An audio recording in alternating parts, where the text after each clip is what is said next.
नमस्कार दोस्तों, जय माता दी। दोस्तों, मैं हेमलता उपाध्याय आप सभी का अपने चैनल पर बहुत बहुत स्वागत करती हूँ। दोस्तों, मैं बात करने वाली हूँ योगिनी एकादशी 2024 के बारे में। देखिए, एकादशी का व्रत करने से ना जीवन से सभी तरह के पाप जो है नष्ट हो जाते हैं, क्योंकि इस कलयुग में अगर सुखी रहना है तो भगवान की पूजा, व्रत, आराधना यह सब चीज़ें ना भी कर पाएँ तो कुछ विशेष तरीके से भगवान का ध्यान करना चाहिए। आज की एकादशी विशेष है और इस एकादशी पर मैं कुछ विशेष चीज़ें बता रही हूँ। तो बहुत ज़्यादा देखिए, बहुत ज़्यादा कर्ज या जीवन में किसी भी तरह के संकट चल रहे हैं, बहुत ज़्यादा परेशानियाँ चल रही हैं, कोई भी काम नहीं बन रहा है, हर तरह की समस्या है, तो आप व्रत करते हैं तो बहुत अच्छी बात है। पर अगर आप नहीं भी करते हैं तब आप क्या करेंगे?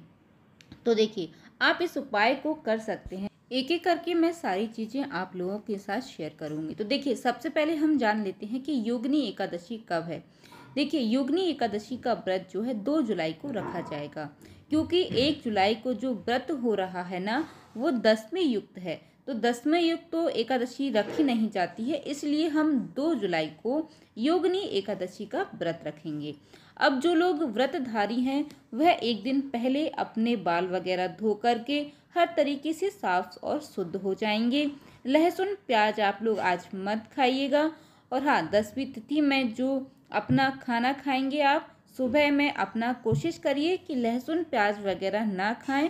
शाम को सूर्यास्त होने से पहले ही आप अपना खाना खा लीजिएगा। और हाँ दोस्तों, चावल का विशेष ध्यान रखिएगा, चावल आपको भोजन में नहीं लेना है।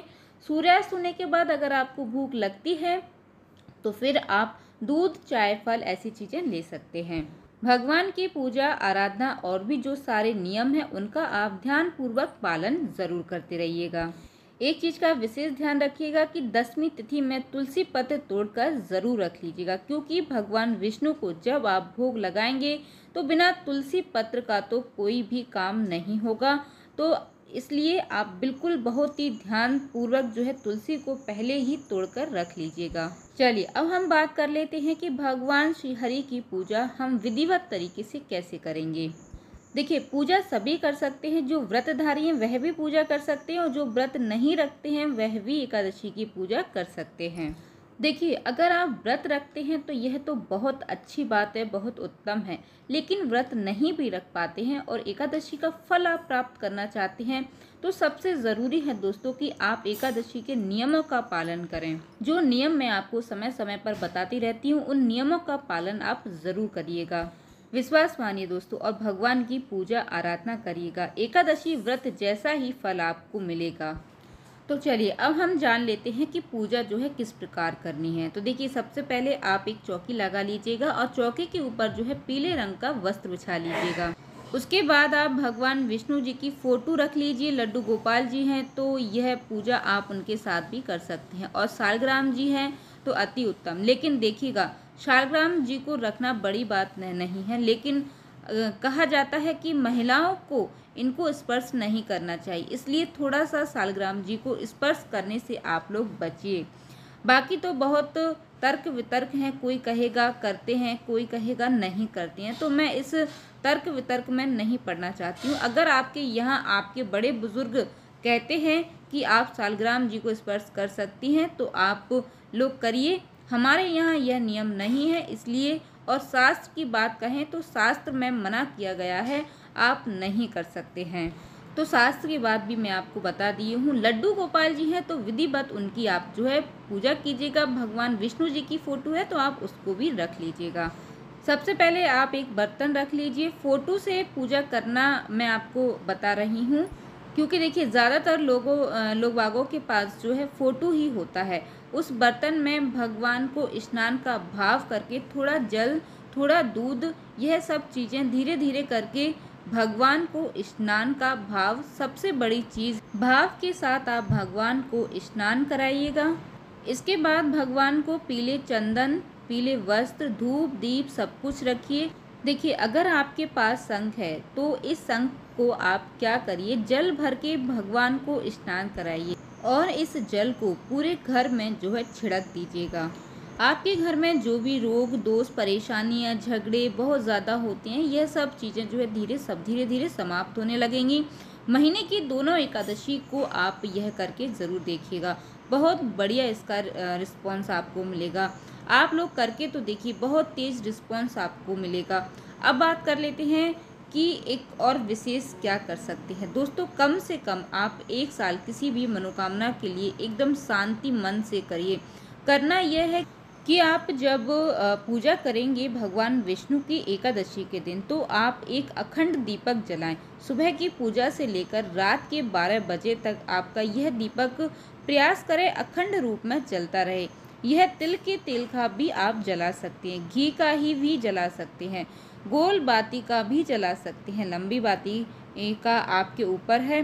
तो एक दीपक ज़रूर प्रज्वलित करें। अगर कोई मन की आपकी कामना है तो ओम नमो भगवते वासुदेवाय बोलते हुए आप दीप प्रज्वलित करें। मैं यह पहली बार नहीं दोस्तों, बहुत बार इस उपाय को बता चुकी हूँ, और जिन लोगों ने किया है उन्हें काफ़ी हद तक इसका लाभ भी मिला है। अब देखिए, अगर आपको पीले फूल मिल जाते हैं तो अपने हाथों से भगवान के लिए पीले फूलों की माला बनाएं और माला बना करके भगवान को अर्पित करें। तो इस तरह से करके आप अपनी पूजा कीजिएगा। 2 तारीख को तुलसी में जल वगैरह आपको नहीं डालना है, चावल वगैरह भी मत खाइएगा। 2 तारीख को तुलसी को मत तोड़िएगा। यह सब आपको ध्यान रखना है। भगवान के जो प्रसाद आप बनाएंगे उसमें आज आप भगवान के लिए जो एक मखाने की खीर बनाइएगा और उस खीर को बना करके भगवान का भोग लगाइएगा। अब देखिए, आप जो भी भोग लगाते हैं, यहाँ तक कि पानी भी जो आप भगवान के आचमन के लिए रखते हैं उसमें भी आप तुलसी पत्र जरूर डाल दें। बात कर लेते हैं एकादशी के पारण की। पारण दोस्तों, योगिनी एकादशी व्रत का जो पारण है वह 3 जुलाई को सुबह 5:28 से सुबह 7:10 पर आप जो है कर लीजिएगा। देखिए, एकादशी का जो पारण होता है दोस्तों, वो बहुत ही विशेष होता है। आप सही और शुभ मुहूर्त में ही पारण करेंगे तभी यह व्रत आपको फल देता है। जैसे कि 3 दिनों का व्रत होता है और बहुत ज़्यादा इसमें टेंशन होती है, क्योंकि 10वीं का जो मैंने नियम आपको बताया है वो पालन करिए। व्रत के दिन का ध्यान रखिए, उसके बाद जो पारण होता है उसका बहुत विशेष ध्यान आपको रखना होगा। पारण में आपको जैसे पारण के टाइम पर ही आपको पारण करना होता है। उसके बाद आप क्या करेंगे, पारण वाले दिन यानी 3 तारीख को आपको सुबह जल्दी उठना है और जल्दी उठ करके ध्यान रखिएगा, नहा धोकर भगवान की पूजा पहले हो जाना चाहिए, तभी आप पारण करेंगे। और हाँ, तभी आपका एकादशी व्रत जो है पूर्ण फल देगा। इसीलिए आप नहा धोकर जो है भगवान की पूजा करें। जो दान निकालना है, अनाज का दान सर्वश्रेष्ठ होता है, वो आप निकाल दीजिएगा।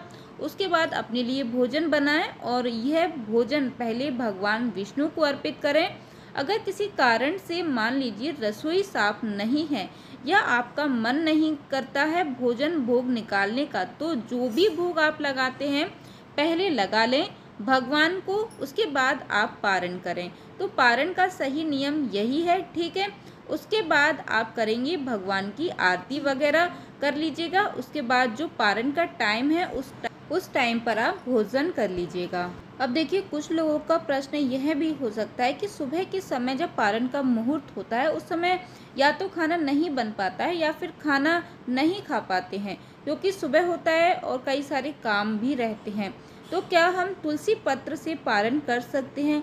देखिए, तुलसी पत्र से पारण आप कर सकते हैं, बिल्कुल कर सकते हैं, लेकिन यह विपरीत परिस्थितियों में होता है। जब आप अगले दिन देखिए कोई व्रत होता है और आप अनाज नहीं सेवन कर सकते हैं, तो पारण का सही नियम वो होता है, जैसे आपने जल और फल लेकर के व्रत किया, तो अब पारण आपको अन्न से ही करना होता है, ठीक है। क्योंकि जिस चीज़ को आपने खाया वो चीज़ आपकी व्रत में मतलब पारण में नहीं खाई जाएगी, अलग चीज़ खाई जाएगी। जैसे निर्जला था तो जल लेकर भी आपका पारण हो जाएगा, लेकिन आप जल फल लेकर के तो अन्न का सेवन आपके व्रत में पारण में होना ही चाहिए।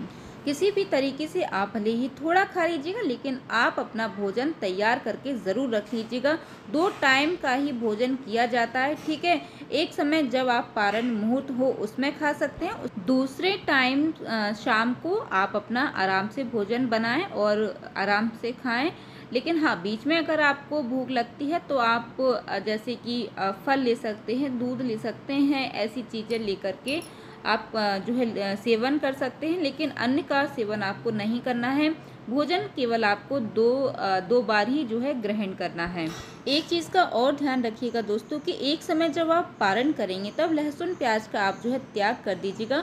उसके बाद चाहे आप लहसुन प्याज सरसों के तेल यह सब कुछ खा सकते हैं, लेकिन पारण के जो पहला पारण वाला जो भोजन रहेगा उसमें आप लहसुन प्याज सरसों के तेल का प्रयोग बिल्कुल भी ना करें। अब देखिए दोस्तों, जो दिए वाला जो उपाय मैंने आपको बताया है, अखंड दिया वाला जो उपाय, उसे आप ज़रूर करिएगा। और देखिए, बहुत बड़ी भगवान की कृपा होती है और धीरे धीरे मनोकामना भी पूर्ण होने लगती है। अब देखिए, किसी भी तरह का कोई रोग या संतान है लेकिन आज्ञाकारी नहीं है, संतान नहीं है, किसी भी तरह का कोई समस्या चल रही है जीवन में, तो एक काम आप करिएगा कि इस एकादशी से शुरू करके आप व्रत भी नहीं करते हैं ना, तो सादा खाना खा लीजिएगा और इस उपाय को करिएगा। देखिए, एकादशी जैसा कि जानते हैं भगवान विष्णु का श्री राम स्वरूप जी, श्री राम जी भी भगवान विष्णु के ही स्वरूप कहे जाते हैं। तो एकादशी के दिन आप भगवान हनुमान जी के मंदिर जाइएगा, वहाँ पे चमेली के तेल का एक दीपक प्रज्वलित करें।